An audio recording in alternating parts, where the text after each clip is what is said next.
こんにちは、こだまです。明けましておめでとうございます。今年もよろしくお願いします。お正月ということで年賀状を作ります。年賀状を作るにはまずプラモデルを作らなければいけませんね。2024年の干支は辰年。何を作ろうか。竜のつくガンダムはたくさんいます。白竜ガンダム、黒竜ガンダム、ドラゴンガンダム、龍騎ドラグーンにスペリオルドラゴン。最近だとヒーローズの外伝にたくさんのドラゴンが登場しています。いろいろと悩んだ末選んだのはこのキット。BB 戦士83竜ガンダムです。結局シンプルな竜ガンダムという名前に惹かれてしまいました。このキットは1991年発売のキットで、価格は税込みで550円。当時も作った記憶がありますが、四十王だと獅子ガンダムの方が記憶に残っています。毛シールのインパクトは大きかったですね。なぜか毛を瞬着でガビガビにした記憶があるんですけど、何をしたかったのか。今回使用するのは数年前にプレミアムバンダイで購入したものです。竜ガンダムは守護獣の光竜を鎧として装備することができます。こういう相棒と合体する系のギミックいいですよね。それでは開封。内容物はこちら。ランナーが3枚、ポリキャップにシール、説明書、そしてスプリング。BB 戦士の四十王のキットにはメッキパーツがない代わりにそれぞれ特殊素材のパーツが付属しています。竜ガンダムに使用されるのはガラス玉。ガラス玉は気竜ガンダムや爆竜ガンダムなんかでも使われていましたね。普通に組むのであれば30分もあれば完成するかな。ということで、組み立てている間に竜ガンダムの紹介を。竜ガンダムは SD 戦国伝天下統一編に登場するキャラクターです。竜ガンダムはガンダム四十王の一人。四十王とは天空四天王の力を受け継ぎ、さらに獣の心と一体化し、その獣の力を己のものとした4人の武者のことです。獅子ガンダム、竜ガンダム、サイガンダム、ハヤブサガンダム。それぞれ後の風林火山四天王の父親にあたります。竜ガンダムはハテのニューの父親ですね。竜明寺に住む住職で、竜の化身と言われています。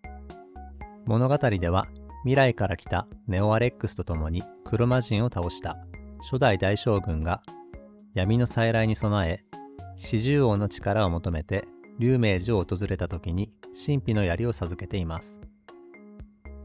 初めの歴史だと初代大将軍が黒魔人に敗れた後、四十王が黒魔人を封印しています。そこから武者ガンダムたちが登場する武者7人周辺へとつながっていきます。繰り返し時空を超えて歴史を変える物語なので、ここら辺の説明は難しいです。竜ガンダムのモチーフは息子と同じニューガンダム。背中にはフィンファンネルみたいな翼があります。組み立てました。まずは軽装タイプ。頭、腕、足が回転します。当時の BB 戦士って感じですね。こちらは守護獣光竜。口が開きます。光竜はそのまま竜ガンダムの鎧になります。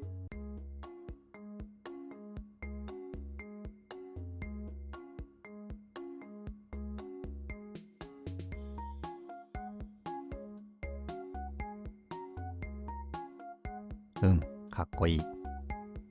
ただ光竜の尻尾のところなどが干渉してしまうので、頭部を横に向けるのが厳しくなってしまいます。胸のダクトが別パーツなの嬉しいですね。塗装しやすいです。装備品は3種類。まずは竜王剣。鞘は腰に装備できます。もちろん手に持たせることができます。そして初代大将軍に授けることになる神秘の槍。刃の部分が開くギミックがあります。神秘の槍は背中に背負わせておくこともできます。光竜の尻尾を上げて羽の差し込み位置を変えて戦闘形態竜王の陣。この状態から必殺技昇竜派を繰り出します。そして最後にドランガン。ドランガンにはスプリングが仕込まれていて弾丸を発射するギミックがあります。ただこちらは最近の再販品なのでやはりスプリングが柔らかいものになっています。こっちは別に購入した完成済みのジャンク品。当時品かどうかまでは分かりませんが、こちらは硬いスプリングでしっかりと飛ばすことができます。全然違いますね。さて、この竜ガンダム、このままでも可愛らしくてかっこいいんですが、箱の完成見本を見るとだいぶ違います。色分けも足りません。ここから工作をしたり塗装をしたりして見本に近づくように制作を進めていきます。うちにはジャンクの竜ガンダムがもう一人いるので同時に制作して、そちらは光竜と軽装タイプで飾れるようにします。制作を始めます。塗装の前に気になるところを回収していきます。まずショーケースに飾るときに箱絵のように飛んでいるようなポーズで飾りたいので足に可動を追加します。構造は前回制作した剣士ゼータの足を参考にします。パーツをカットして可動のためのスペースを確保したら、中にホビーベースのボールジョイントミニを設置。可動を追加できました。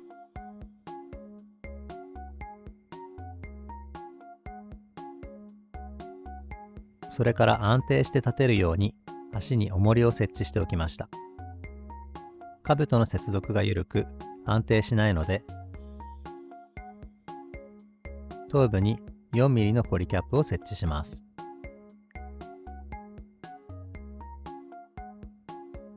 しっかり保持されます。いいですね。兜のメインカメラの部分、箱絵だともっと高さがあります。どちらのデザインが正解かはわからないのですが、個人的に高さのある方が好みなのでプラ板で作り直してそちらに置き換えます。かっこいいと思います。翼のパーツ、光竜の尻尾のパーツに接続するのですが、ここも接続が緩くすぐに外れてしまうので、ここにもポリキャップを設置しました。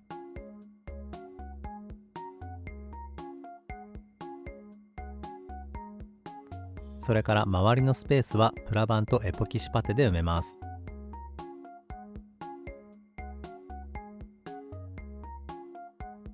パテが固まったらヤスリをかけて形を整えます。兜と尻尾の接続はこんな感じですが、ここも緩いのでポリキャップ接続に変更します。ここが緩いと竜王の陣にできないので、ここは重要なポイントだと思います。それぞれポリキャップと真鍮線を設置しました。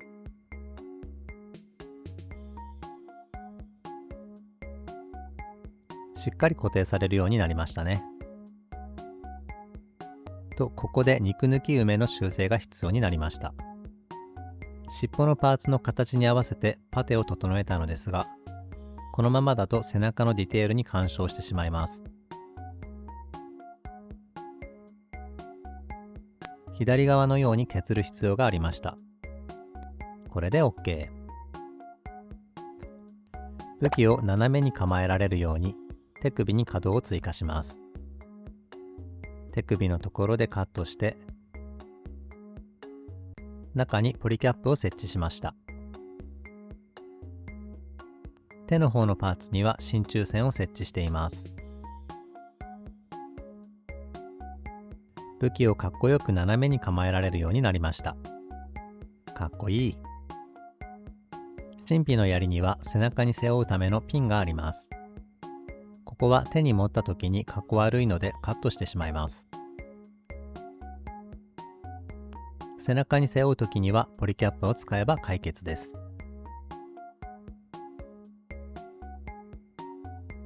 合わせ目消しをします。パーツとパーツを合わせた時に本来はないはずの線ができてしまうので接着して消していきます。パーツはほぼモナカ構造なのでたくさん合わせ目ができます。プラスチックを溶かすタミヤセメントを接着面に塗って接着。ぎゅー。乾燥したら接着跡をヤスリで整えます。奥まっていてヤスリをかけるのが難しいところはプラ板で蓋をして見えなくします。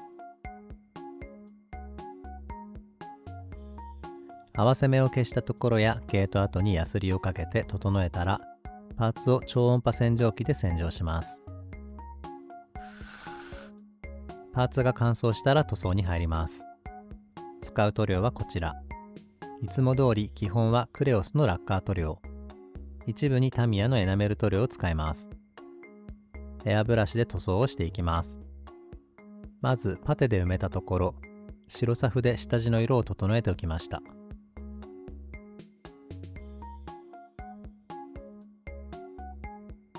綺麗な緑色。刀と槍の刃は美濃ブラックで下地を作ってスーパーファインシルバー2で塗装。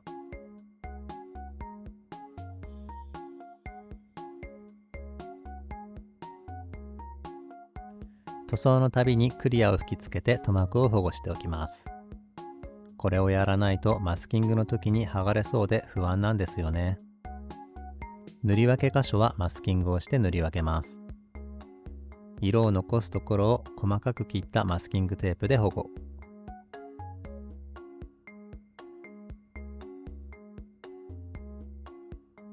塗装していきます。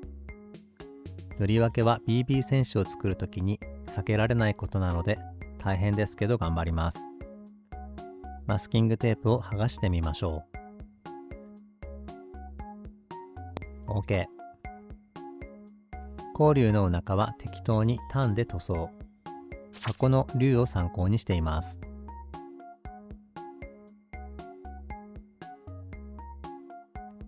どんどん塗装を進めていきます。兜や槍のゴールド部分やドランガンの塗り分けが大変でしたね。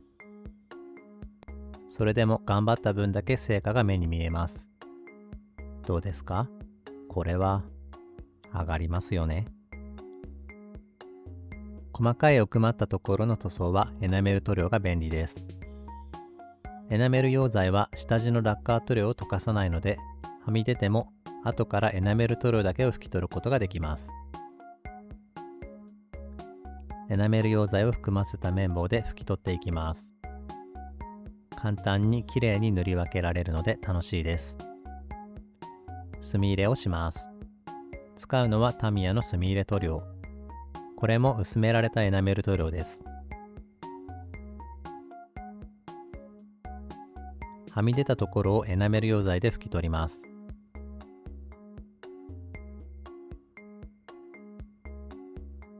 モールドがはっきりしてパキッとした印象になりました。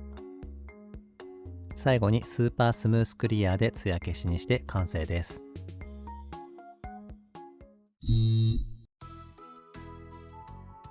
まずは軽装タイプ。凛々しいですね。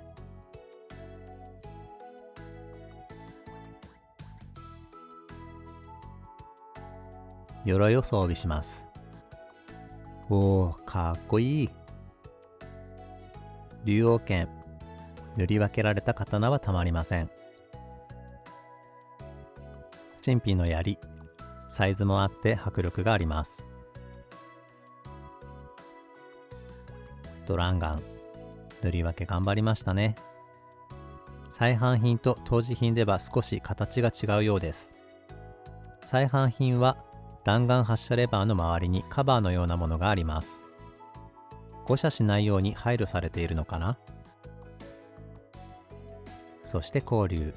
かっこいいですね。片鎧のガラス玉が綺麗です。ガラス玉の奥にははやての文字が。どうでしょう？見えますか？いろいろと手を加えたこともあって思ったよりも時間がかかってしまいました。その分かっこいい龍ガンダムができて満足しています。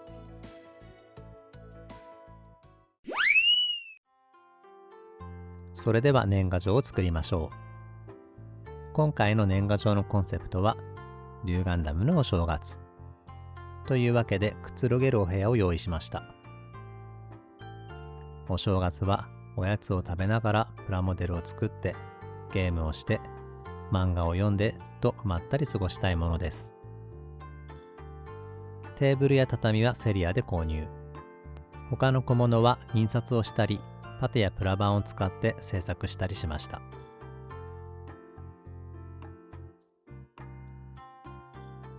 それぞれいい感じに配置して、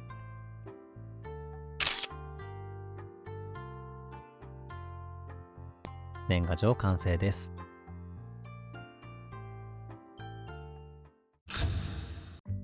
それでは最後に SD ガンダム関連で気になったことについてお話をします。